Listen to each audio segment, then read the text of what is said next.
Hello everyone, welcome to my channel zoology by Mona Shekhawat. आपको इस channel पे मिलता है बायोलॉजी से रिलेटेड मटेरियल। आपको बहुत ही इंपॉर्टेंट जो टॉपिक हैं सभी कॉम्पिटिटिव एग्जाम की पॉइंट ऑफ व्यू से उन टॉपिक्स को यहाँ पर कवर करवाया जाता है। आप प्लेलिस्ट में जाकर मेरे और भी वीडियोस देख सकते हैं जो मैंने अलग अलग टॉपिक्स पे बनाए। मैं बात करूँगी वो है फाइलम प्रोटोजोआ कि प्रोटोजोआ के जनरल कैरेक्टर कौन कौन से हैं, उनमें क्या क्या खास बात पाई जाती है, इसके एग्जाम्पल कौन कौन से, ये सब चीज़ें हम इस टॉपिक के इस वीडियो के अंदर कवर करेंगे। ये टॉपिक 11th क्लास की स्टूडेंट्स के लिए बहुत ज़्यादा बेनिफिशियल है। जो भी नीट के लिए प्रिपेयर कर रहे हैं स्टूडेंट, उनके लिए बहुत ज़्यादा बेनिफिशियल है। तो वीडियो को लास्ट तक देखें और प्लीज़ इसे बाकी लोगों से भी शेयर करें और कमेंट करके मुझे बताएं कि आपको ये टॉपिक कैसा लगा। तो स्टार्ट करते हैं आज का टॉपिक। स्टार्ट करने से पहले अगर अभी तक आपने मेरे चैनल को सब्सक्राइब नहीं किया है तो अगर अभी तक आपने मेरे चैनल को सब्सक्राइब नहीं किया है तो मेरे चैनल को सब्सक्राइब कीजिए और नोटिफिकेशन जो बेल आइकन है उसको ऑन कर लीजिए ताकि वीडियो अपलोड होते ही सबसे पहले आपको नोटिफिकेशन मिले और आप वीडियो देख सकें। तो स्टार्ट करते हैं टॉपिक प्रोटोजोआ।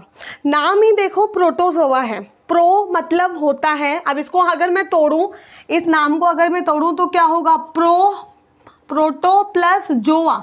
जोआ वर्ड हमेशा आता है आपके ऑर्गेनिज्म या एनिमल से रिलेटेड, ठीक है।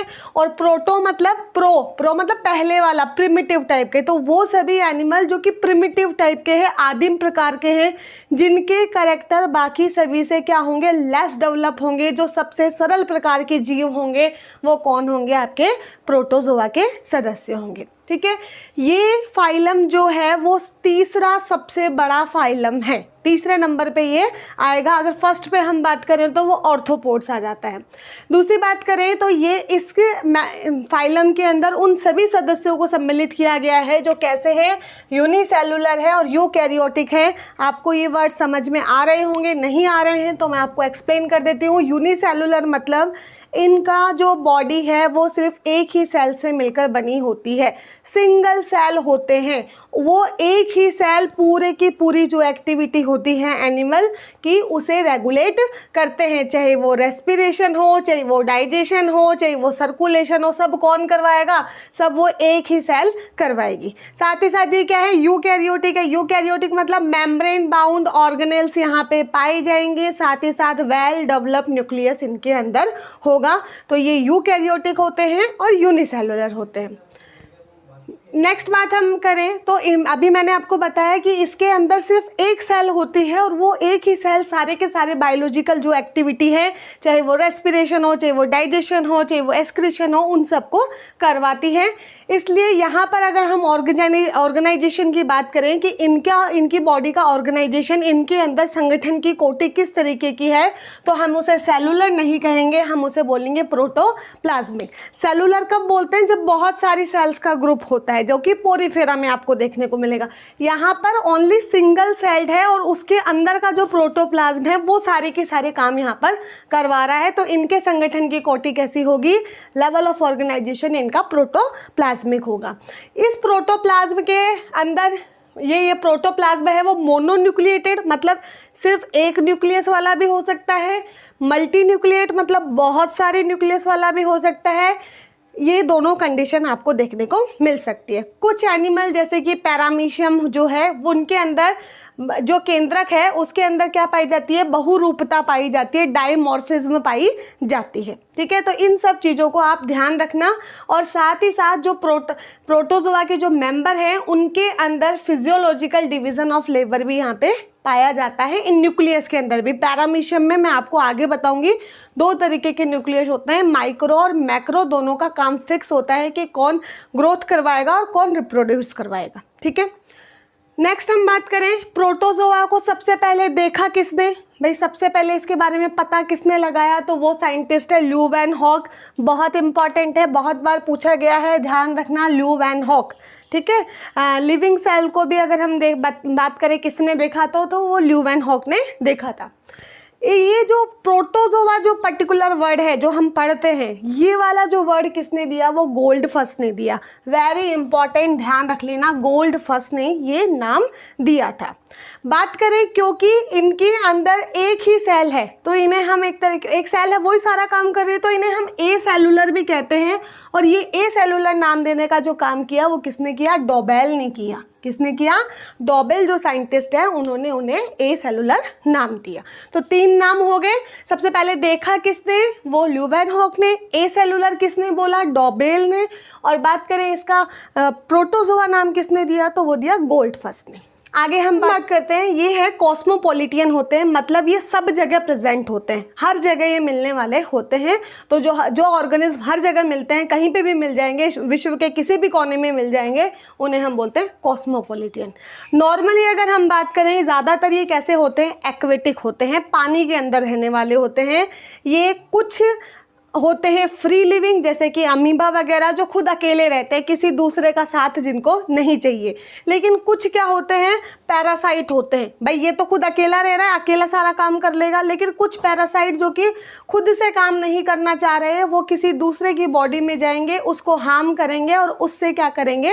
अपनी बॉडी को न्यूट्रिशन उससे लेंगे। तो ये होते हैं पैरासाइट। जैसे कि प्लाज्मोडियम, मलेरिया हमारे अंदर जो बीमारी है वो किसकी वजह से होता है? इस प्लाज्मोडियम की वजह से होता है। भाई प्रोटोजोआ के ये जो मेंबर है ये हमारे लिए बहुत पैथोजन की जैसे काम करते हैं। मोस्टली बहुत सारी बीमारियां हमारे ये क्रिएट करते हैं। ठीक है, तो प्लाज्मोडियम जो है वो पैरासाइटिक होगा। दूसरी बात, क्या तो ये खुद अकेले रहते हैं सोलिटरी, या फिर कॉलोनी बना के झुंड बना के रहते हैं। तो ये सब चीज़ें इसके अंदर देखने को आपको मिलेगी। नाउ नेक्स्ट हम बात करते हैं varying body shaped and mostly asymmetrical. Asymmetric का मतलब इनको चाहिए कहीं से भी काटो, ये 2 इक्वल पार्ट में नहीं कटेंगे, इनकी शेप इरेगुलर होती है। इनको किसी भी एक्सिस से अगर इनकी बॉडी को काटेंगे तो 2 इक्वल पार्ट हमें नहीं मिलेंगे।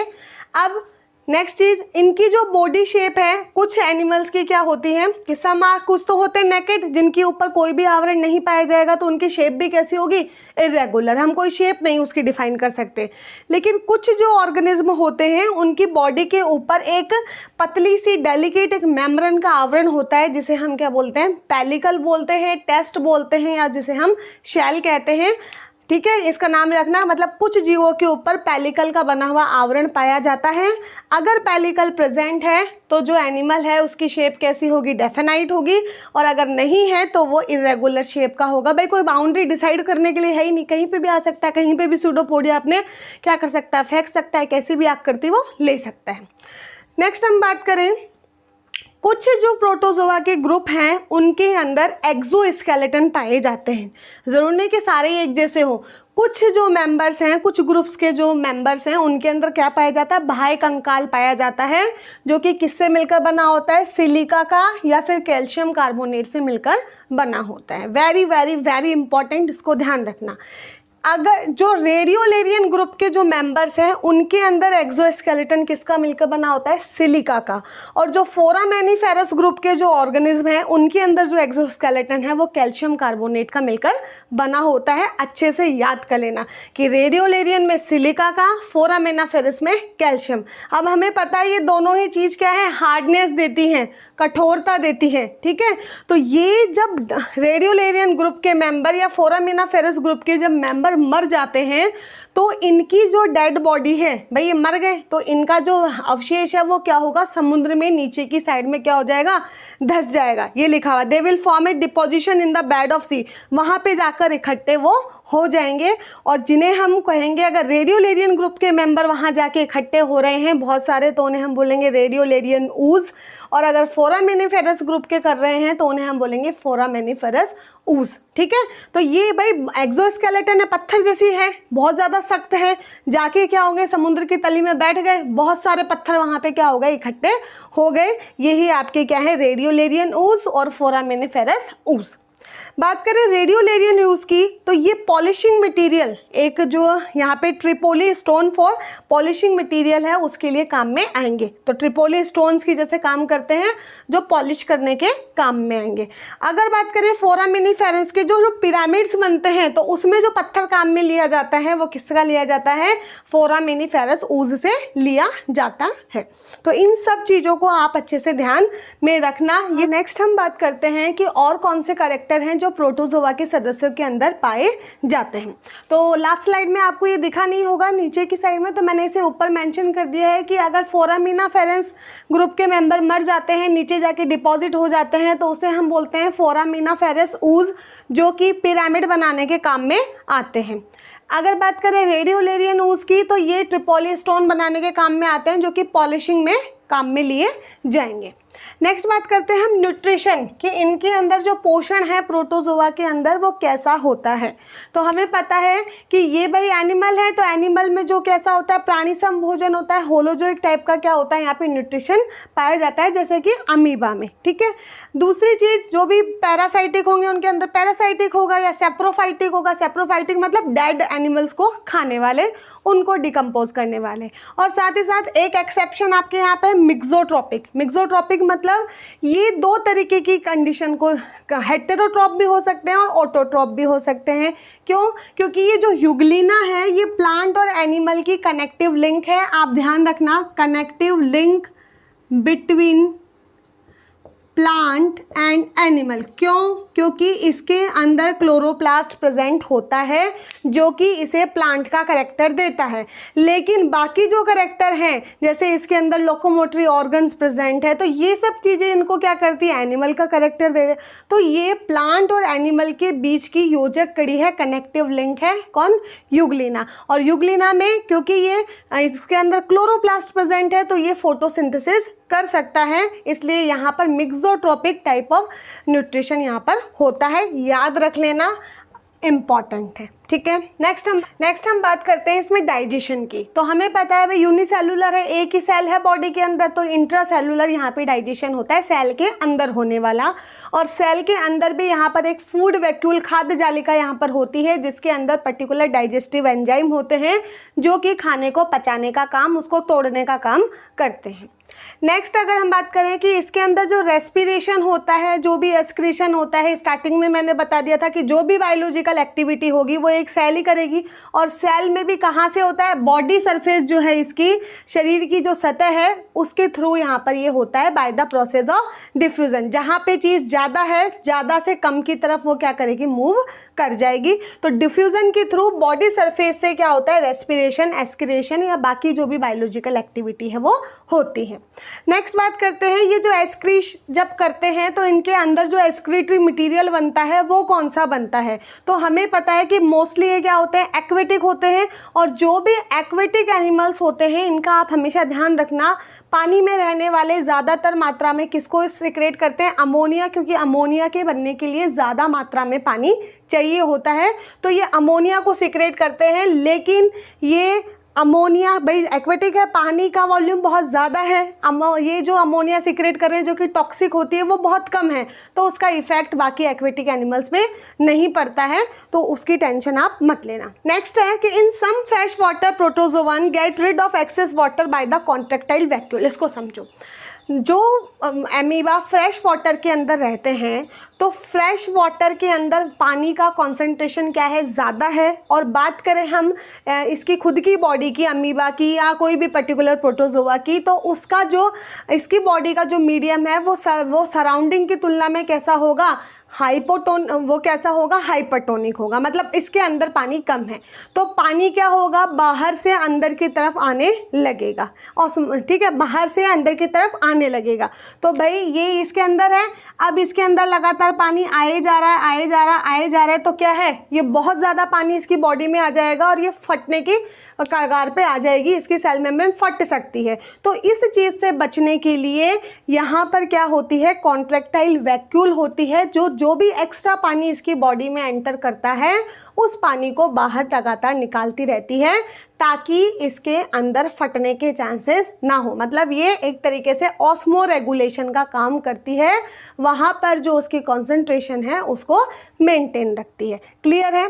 अब इसी में दो चीज़ें हैं कि अगर मैं किसी फ्रेश वाटर अमीबा है या फ्रेश वाटर प्रोटोजोआ को मैं मैराइन वाटर में ले जाऊँ तो क्या होगा। भाई जब फ्रेश वाटर में था तो पानी इसके अंदर आ रहा था क्योंकि फ्रेश वाटर के अंदर पानी ज़्यादा था। मैराइन वाटर की अगर मैं बात करूं, समुद्र के पानी में मैं उसको ले गई तो समुद्र का पानी कैसा है, खारा, उसके अंदर मिनरल्स ज़्यादा है, ठीक है, मतलब वो क्या है, वहाँ पानी खुद में ही कम है उसमें, तो इसकी बॉडी में वो पानी अंदर एंटर करेगा ही नहीं, अंदर एंटर नहीं करेगा तो उसको भाई जब पानी अंदर नहीं आया तो बाहर निकालने के लिए भी कोई चीज़ नहीं चाहिए। तो यहाँ पर अगर कोई फ्रेश वाटर प्रोटोजोआ मैराइन में चला जाता है तो उसकी कॉन्ट्रेक्टाइल वैक्यूल क्या हो जाती है, डिसअपीयर हो जाएगी, गायब हो जाएगी। क्यों? क्योंकि पानी बॉडी के अंदर आएगा ही नहीं, ठीक है, आइसोटोनिक कंडीशन बनी रहेगी। अगर हम बात करें सेकंड कंडीशन, मैराइन वाले को दोबारा मैं फ्रेश में रख दूं, भाई पहले मैंने उठा के फ्रेश वाले को मैराइन में रखा, मैराइन में रखते ही क्या होगा, कॉन्ट्रेक्टाइल वैक्यूल्स की गायब हो जाएगी। अब मैं मैराइन वाले को उठा के किस में रख दूं, फ्रेश वाटर में रख दूं, तो क्या होगा, फ्रेश वाटर में रखते तो वही राम कहानी चल जाएगी, पानी अंदर की तरफ एंट्री करेगा तो इसे कॉन्ट्रेक्टाइल वैक्यूल की दोबारा ज़रूरत पड़ेगी, तो कॉन्ट्रेक्टाइल वैक्यूल क्या हो जाएगी, रीअपीयर हो जाएगी। इन चीज़ों को अच्छे से ध्यान में रखना, ठीक है।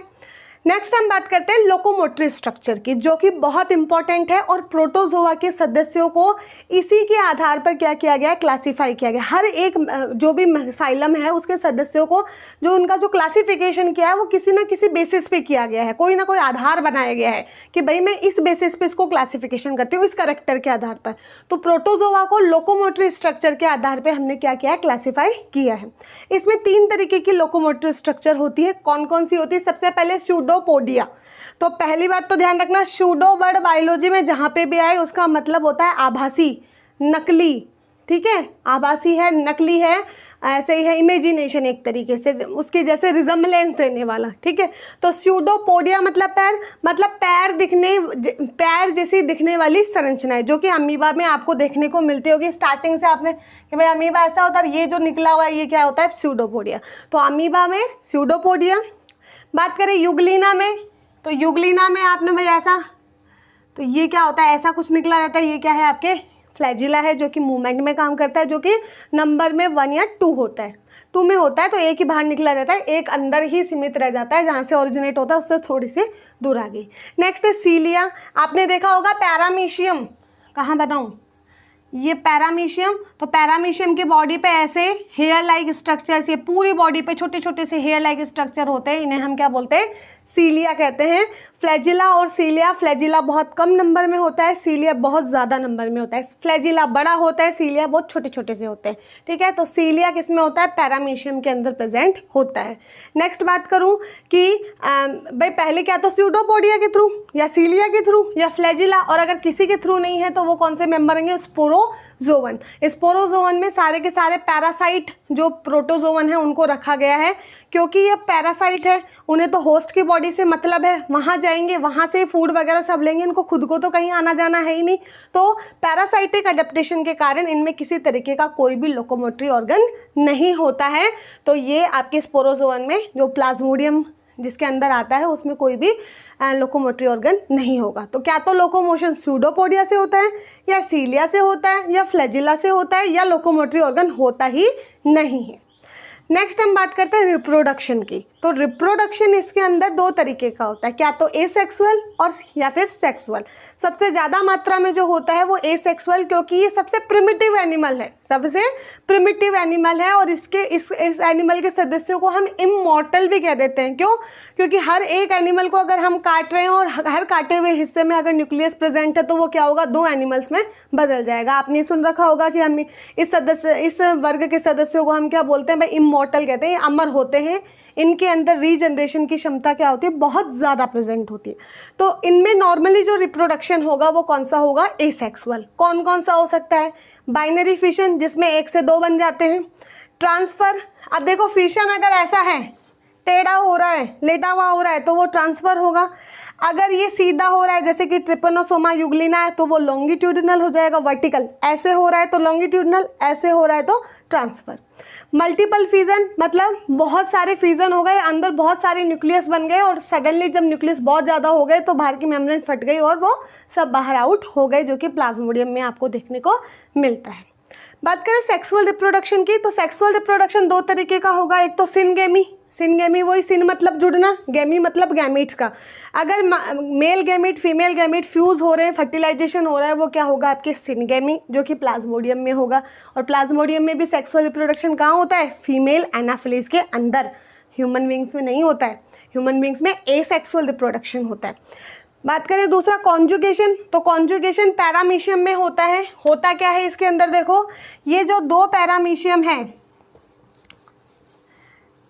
दो पैरामीशियम हैं, ये एक दूसरे के पास आते हैं, इनके बीच में ऐसा एक ब्रिज बन जाता है और इस ब्रिज के थ्रू दोनों का जो क्या होता है, जेनेटिक मटेरियल एक दूसरे के अंदर ट्रांसफ़र हो जाता है। तो ये जो प्रोसेस होती है उसे हम बोलते हैं कॉन्जुगेशन। कॉन्जुगेशन मतलब दो आपस में पहले जुड़ेंगे, दोनों का न्यूक्लियर मटेरियल एक्सचेंज होगा, इसका चला जाएगा इसको, इसका चला जाएगा इसको, और फिर दोनों आपस में एक दूसरे से सेपरेट हो जाएंगे। और इसको हेल्प कराने में कौन काम में लेता है? इसके अंदर दो तरीके के न्यूक्लियस होते हैं, एक होता है मैक्रो, एक होता है माइक्रो, जो कि कॉन्जुगेशन में हेल्प करते हैं। ठीक है, तो इस तरीके ये सारे हमने प्रोटोजोआ के कमेंट्स देख लिए हैं, सारे जनरल कैरेक्टर्स मैंने इसके अंदर आपको करवा दिए हैं।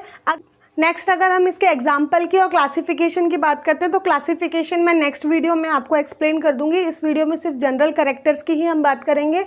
बात करें इसके एग्जाम्पल की, तो अमीबा है, ठीक है, पैरामीशियम है, यूग्लिना है, ट्रिपैनोसोमा है, मोनोसिस्टिस है, ये सारे इसी के एग्जाम्पल है। एंटमीबा है, ठीक है, एंटमीबा, हिस्टोलाइटिका, ट्रिपेनोसोमा जो है वो भी इसी के अंदर आएगा आपके। तो ये सारे प्रोटोजोआ के क्या हैं? मेंबर्स है। नॉक्टिलुका है, ठीक है। और इस मेंबर के कुछ सदस्यों में एक और ख़ास बात पाई जाती है कि उनमें क्या होती है? चमकने की क्षमता होती है। जैसे जुगनू चमकता है, वैसे इसके मेंबर भी कुछ क्या होता है, उनमें चमकने की क्षमता होती है। बायोल्यूमिनिसेंस इनके अंदर पाया जाता है। उनके अंदर एक विशेष प्रोटीन होती है ल्यूसीफेरिन, जिसको जो पर्टिकुलर एंजाइम है जब वो तोड़ता है तो वो क्या करते हैं? चमकने लग जाते हैं, इसलिए उनमें चमक पैदा हो जाती है, जिसे हम बोलते हैं बायोल्यूमिनिसेंस। तो बहुत सारे एग्जाम्पल है इसके। तो नेक्स्ट वीडियो में हम इसके जितने भी एग्जाम्पल है वो एज ए पैथोजन पैरासाइट, तो नेक्स्ट वीडियो में जितने भी एग्जाम्पल हैं उनको हम कवर अप कर लेंगे। इसका क्लासिफिकेशन जो है नॉर्मली उसको हम कवर कर लेंगे, और साथ ही साथ इनके द्वारा होने वाली प्रमुख बीमारियों के बारे में हम बात करेंगे कि कौन से मेंबर के द्वारा कौन सी बीमारी होती है। तो आप सभी को वीडियो कैसा लगा प्लीज़ मुझे कमेंट करके बताइएगा, और ज़्यादा से ज़्यादा इसे शेयर करना और मेरे चैनल को सब्सक्राइब करना ना भूलना। Thank you so much for watching. Bye everyone.